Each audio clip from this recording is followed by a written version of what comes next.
Hey everyone, Damien the Kung Fit Coach here. Today we're looking at 5 things to make sure you do before you start jump training.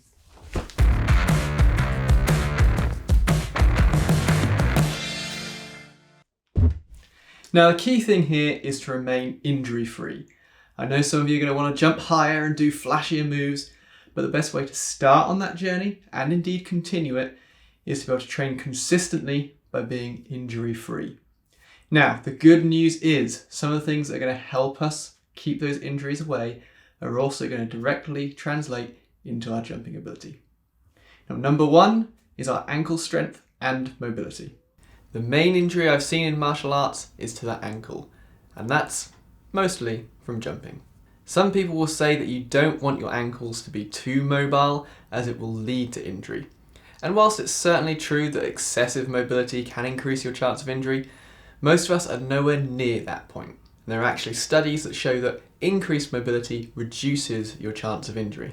Yes, if your ankle rolls over into an awkward position, you can injure yourself.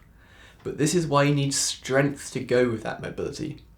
It will support you in these positions, which ultimately you are going to end up in. It's only a matter of time, especially if you're jumping. If that position is beyond your normal range of motion, then you will be injured, just like pulling a muscle. But if it is within your normal range of motion and you're strong enough to take your weight in that position, you'll be okay. If you want to work on your ankle mobility, check out this video here. Right, number 2 is our knee strength. Knee injuries are also a common occurrence when jumping for much the same reason. It's very easy to put too much strain on the joint or twist into positions that it really shouldn't be in. This is partly down to technique, but we can also strengthen the structures around the knee to help prevent or minimize injury should something go wrong. Luckily for you, I also happen to have a video on strengthening your knees. You can find it here. It's almost like I planned this stuff. Now, number 3, our last one for strengthening, is working on our tibialis anterior. This muscle runs along the front of our shin and controls the foot flexing upwards, or dorsiflexion. Importantly for us though, it helps prevent the ankle from rolling, stabilizes the leg, protects the knee, and is a significant factor in deceleration, which is essentially what we're doing when we land from a jump. So to work this muscle, we're just going to use that dorsiflexion. The easiest way to do this is to lean your upper back against a wall, step your feet away, and pull the toes up towards your shins. The further you step out, the harder this becomes. And whilst the first few reps might not feel too difficult, it starts to get really tough after a while. If you don't have anything suitable to lean on where you're training, you can do this one-legged and just hold on to something for balance. Master these exercises and you're going to have more oomph in your jump, but most importantly, the strength and stability you need to handle a landing that goes awry. Speaking of landing, number 4 is learning how to land properly. You've got the tools, but now you need the technique. The most simple part of that is learning how to absorb impact properly. You need to land on the balls of your feet and use your lower leg muscles, especially that tibialis anterior we've been working on, to slow us down as quickly as possible. That means we don't go slamming our heels straight into the ground. You can get a good idea of how softly you're landing by how much noise you make. Floor allowing, of course. You can practice this by doing small jumps and then gradually building up the height. The next aspect of a proper landing is alignment. As far as possible, you want your feet to be landing directly underneath your center of gravity.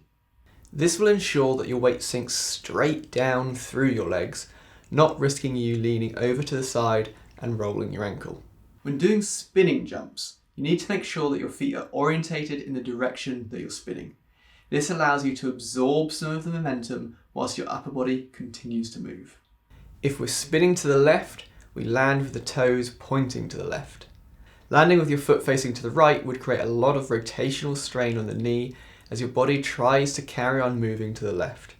This creates a very high chance of injury. Thing number 5 in your jump preparation training is to jump, but in a very specific manner.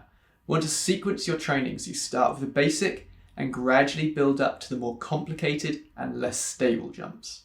Start out by practicing jumping straight up and down and landing on 2 legs.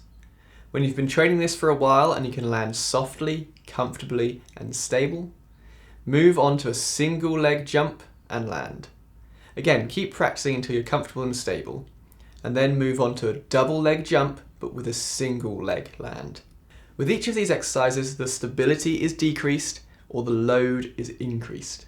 The last thing to practice is those turning jumps, which are the most difficult to land safely from a technique and physical point of view. With these, start low and with a small spin and gradually increase as you get stronger and more comfortable with this move.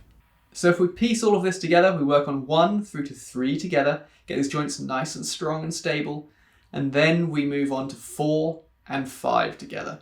But don't give up on 1 to 3. Keep them as part of your training regime and your joints will be healthy for life.